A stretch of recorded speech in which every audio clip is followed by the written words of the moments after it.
Hi friends, అందరికీ నమస్కారం. అందరూ ఎలా ఉన్నారు? చాలా చలిగా ఉంది కదా అన్నయ్య, ఏం చేద్దాం?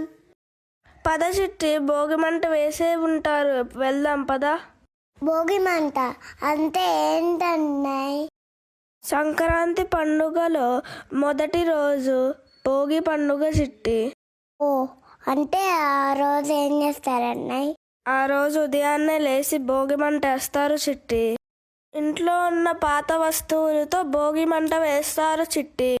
దానివల్ల చెడు పోతుంది, కొత్త సంతోషం వస్తుంది, అంతేనా అన్నయ్య?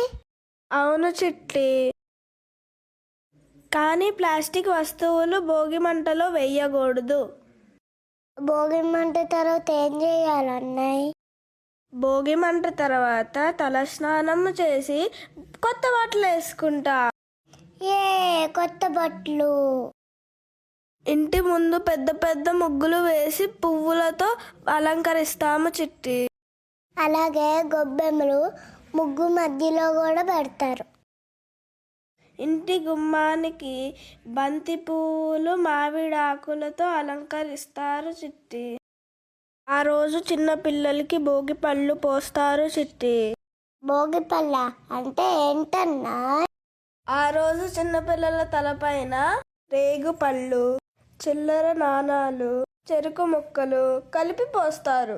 ఇలా చేయడం వల్ల పిల్లల పైన చెడు దృష్టి పోతుంది.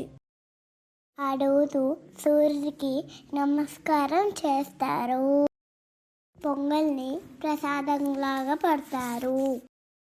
ఆ రోజు బొబ్బట్లు, అరిసెలు కూడా చేస్తారు.